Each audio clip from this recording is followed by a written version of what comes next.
times. And my identity is not in the calling, it's in the caller.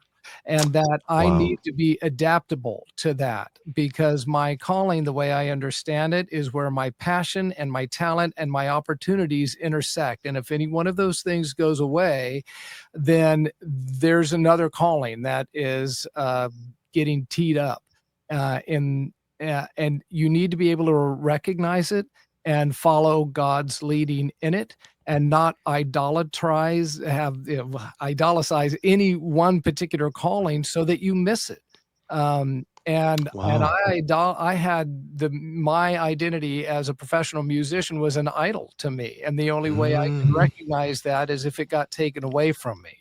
And so I'm Wow. a much better person for having not ended up with success in the music business, because that's what God, that's my understanding right now of how God used that period in my life.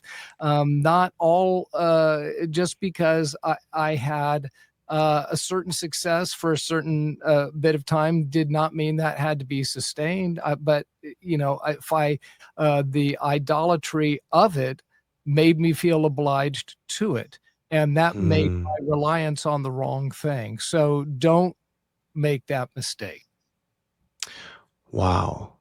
That's brilliant because I think a lot of people get caught there, especially when you're younger. And we can sometimes associate and idolize our profession, right? What we do. Yeah. And now we're not really focused on what he has done. And you're absolutely right. I think that's something that a lot of people can get caught in.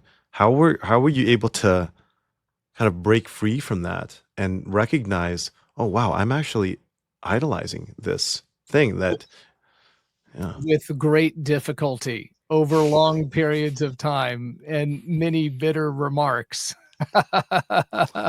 It was a hard reentry. Mm, But as a Christian, there was only one place to take that. And so, the person I was confused with was God. So he had to mm, be the one to bring the answer.